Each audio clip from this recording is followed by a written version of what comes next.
कनु भाई जी का सवाल है कलोल गुजरात से। पंजाब एंड सिंध बैंक ये लंबी अवधि के लिए पोर्टफोलियो में रखना चाहते हैं, तो आपका नजरिया क्या है ये बताइए। देखिए, पहली चीज़ कि अगर लंबे समय के लिए रखना है तो फंडामेंटल समझने पड़ेंगे, और मैं इसको फंडामेंटल के हिसाब से ट्रैक नहीं करता हूँ, लेकिन आपके लिए मैं थोड़े डेटा देखने की कोशिश करता हूँ, और मुझे डेटा देख के डर लगता है। ये पंजाब एंड सिंध बैंक शायद बहुत कंफर्टेबल नहीं है लॉन्ग टर्म इन्वेस्टमेंट के हिसाब से। ओके, प्राइस तो खैर कुछ और ही कहानी कह रहा है, लेकिन लॉन्ग टर्म के हिसाब से बहुत ज़्यादा वैल्यू इसकी वैल्यूएशन इसका बहुत ज़्यादा एक्सपेंसिव हो गया है, ऐसा लग रहा है। तो रिस्क ज़्यादा है पंजाब एंड सिंध बैंक में वैल्यूएशन स्टैंड पॉइंट से। बेटर प्लेयर्स आपको मिल जाएंगे, वो आपको देखने चाहिए, मुझे ऐसा लगता है। लेकिन क्या है ना कि जब एक यूफोरिया आता है सेक्टर में तो चलता रहता है। अब इसमें पॉजिटिविटी बनी हुई है, तो दोनों बातों को अलग अलग तरीके से समझते हैं। पहला आ गया वैल्यूएशन फैक्टर, जो कि इसके फेवर में नहीं, लॉन्ग टर्म इन्वेस्टमेंट। दूसरा आ गया इसका अपना मोमेंटम फैक्टर, जो इसके फेवर में है। तो मोमेंटम फैक्टर इसके फेवर में है तो इन्वेस्टेड रहना या खरीदना कोई बुराई नहीं है। लेकिन एक बार थोड़ा सा इसको 64 के ऊपर सस्टेन करने दीजिए, फिर आपका ये ऑलमोस्ट 53 वाला जो है ना, तो 53 63 ये नंबर जो है इसका रेंज मान लीजिए। 53 का बॉटम बड़ा सुंदर बन सकता है। 63 क्लोज करने के ऊपर क्लोज होगा तभी, क्योंकि डिमांड यहाँ से क्रिएट हो रही है, बार बार दिख रहा है कि डिमांड यहाँ से क्रिएट हो रही है, डिस्पाइट द फैक्ट कि वैल्यूएशन पैरामीटर बहुत फेवरेबल नहीं है। हो सकता है इसमें फर्दर राइज हो as long as 53 is holding. जी, यहाँ पे कुछ तो आंकड़ों में ऐसा है सुमेश जो शायद पहली नजर में मिस हो रहा हो, और वो मैं इसलिए पूछ रहा हूँ कि इनका जो टोटल रेवेन्यू का आंकड़ा है उसमें कोई ऐसा ड्रॉप नहीं है। इनका जो इंटरेस्ट का आंकड़ा है उसमें ऐसा कोई ड्रॉप नहीं है। लेकिन इनका जो नेट प्रॉफिट का आंकड़ा है वो जो 350 450 के रेंज में चलता था, वो पिछली 4 तिमाहियों से लगभग 125 150 करोड़ रुपए के आसपास के रेंज में सिमट गया है। तो नेट प्रॉफिट का आंकड़ा पिछली 4 तिमाहियों में बहुत घटा है, और शायद इसीलिए जो प्राइस अर्निंग मल्टीपल है वो हमें इतना ज्यादा दिख रहा है, क्योंकि हम ट्रेलिंग 4 क्वार्टर्स के हिसाब से शायद इसका पी मल्टीपल देख रहे हैं। तो स्वाभाविक है कि जो 350 450 के रेंज में प्रॉफिट, जहाँ क्वार्टरली प्रॉफिट रहते थे, वो अगर 125 150 के रेंज में रह गए हैं, तो उसके हिसाब से प्राइस एडजस्ट होने चाहिए थे। नहीं हुए हैं, बल्कि उल्टे इस दौरान पिछले 1 साल के दौरान आपका प्राइस कहाँ से कहाँ बढ़ गया है वो हमारे सामने स्क्रीन पे दिख रहा है। नहीं भी तो 3 गुना हो गया है। तो प्रॉफिट घटा है और आपके शेयर प्राइस बढ़े हैं, तो इसके चलते आपको पीई मल्टीपल इस तरह का दिख रहा है कि 70 का पीई चल रहा है इस बैंक का। लेकिन कहानी कुछ तो और होगी जिसके चलते प्रॉफिट इतना घटने के बाद भी मार्केट इसको हायर प्राइस देते जा रहा है।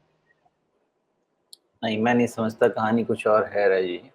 कहानी बस इतनी है कि एक बारी सेक्टर में आग लग गई तो लग गई, वैल्यूएशन एक्सपेंशन होता जाता है। मुझे 3 टाइम्स प्राइस टू बुक पे 100% डिस्कम्फर्ट है। अब एक बार सोच के देखें कि 3 time price to book HDFC bank 2 times price to book पे चल रहा है। मुझे इतना सेफ बैंक मिल रहा है 2 टाइम्स पे, तो मैं वहाँ जाऊँगा कि मैं इसमें जाके, जिसका आगे पीछे पता नहीं है, कि आप जिसका एनपीए ग्रॉस एनपीए लेवल जाके देख लीजिए, डर के ऐसे ही बाहर आ जाएगा आदमी। 5 साढ़े 5% पे चल रहा है ये सब लेकिन कहाँ से हंड्रेड घट परसेंट के आ रहा है लोग वो भी वैल्यू। तो देखिए ना। इम्प्रूवमेंट का एक ट्रेंड तो आपको दिख रहा है ना। 14% 12% वहां से घटता हुआ ये अगर 6% के नीचे आ गया है, तो मार्केट कहीं ना कहीं तो इसका कंफर्ट ले रहा है। हाँ, तो पिछली बार भी साउथ इंडियन बैंक में मैंने गुप्ता जी और शर्मा जी के बच्चे की कहानी सुनाई थी। तो मामला वही है कि दोनों का बेटा में, एक का बेटा अच्छा काम करने लगा है, उसकी तारीफ देख के दूसरा का बेटा कह रहा है कि नहीं मैं भी अच्छा काम करूंगा, मेरी भी तारीफ होगी। एक सुधर रहा है तो पीछे पीछे सब सुधर रहे हैं। एक्चुअली समाज के लिए अच्छी बात है, सब सुधर रहे हैं, लेकिन फिर भी बात है कि मैं अभी पैसा लगाने के पहले एक सेफ्टी नेट तो देख लूं। मुझे इस पे सेफ्टी नेट उतना नहीं दिखा। हाँ, इसीलिए क्या करना चाहिए ना, इन्वेस्टमेंट और ट्रेडिंग का थोड़ा सा कॉम्बो बना देना चाहिए। अगर आपको ऐसी चीजें नजर आती हैं जिसपे आप थोड़ा रिस्क ले सकते हैं, तो थोड़ा अपॉर्शन कर दीजिए, जिसमें आपको पंजाब एंड सिंध बैंक और ऐसी चीजें मिल जाए जिसमें आप स्टॉप लॉस लगाइए, काम कीजिए। बट प्रॉब्लम ये हो गई है ना राजीव जी, 2020 के बाद एक मार्केट सोया 21 महीने के लिए, लेकिन मार्केट को किसी ने गिरते हुए नहीं देखा है। इसलिए ये सारी चीजें आपको दिखेंगी जब तक कि एक प्रॉपर बेयर मार्केट नहीं आए, जो कि अगले साल तक तो नहीं लगता, लेकिन जब तक वो नहीं आएगा ये सेंटीमेंट सुधरेगा नहीं। ऐसा ऐसा लो क्वालिटी स्टॉक्स में भी इन्वेस्टमेंट चलता रहेगा। मैं तब से ये देखने की कोशिश कर रहा था कि रेवेन्यू के लेवल पे थोड़ा ठीक ठाक स्थिर रहने के बाद भी इनके प्रॉफिट में इतनी गिरावट क्यों आई है, तो वो मुझे मतलब एक ही चीज समझ में आ रही है कि इनके एक्सपेंसेस बीच में काफी बढ़ गए हैं। ऐसा कहाँ खर्च कर रहे होंगे वो, ये कि मतलब प्रॉफिट इतना 1/3 कर लिया। नहीं, आप थोड़ा अंदर जाइए तो देखिएगा, इनका एम्प्लॉय कॉस्ट थोड़ा बढ़ा है, पहले लेवल पे आया है, 20% के ऊपर जा रहा है, तो जी वो भी ठीक है।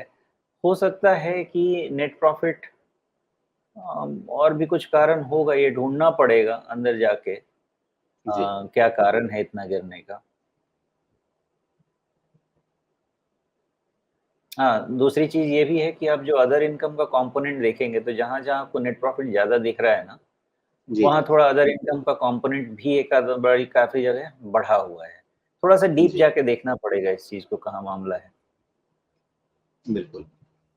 तो थोड़ा भरोसा अभी कम दिख रहा है और पहली नज़र में जो है वो चिंताएँ ज़्यादा बन रही है।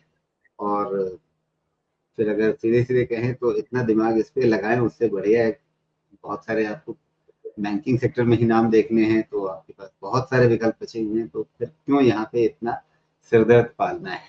ये सवाल आपको अपने आप से ज़रूर पूछना चाहिए। उसके बाद फिर आगे कोई फैसला करना चाहिए। तो ये आपके लिए रहेगी सलाह, अनुदेसाई जी।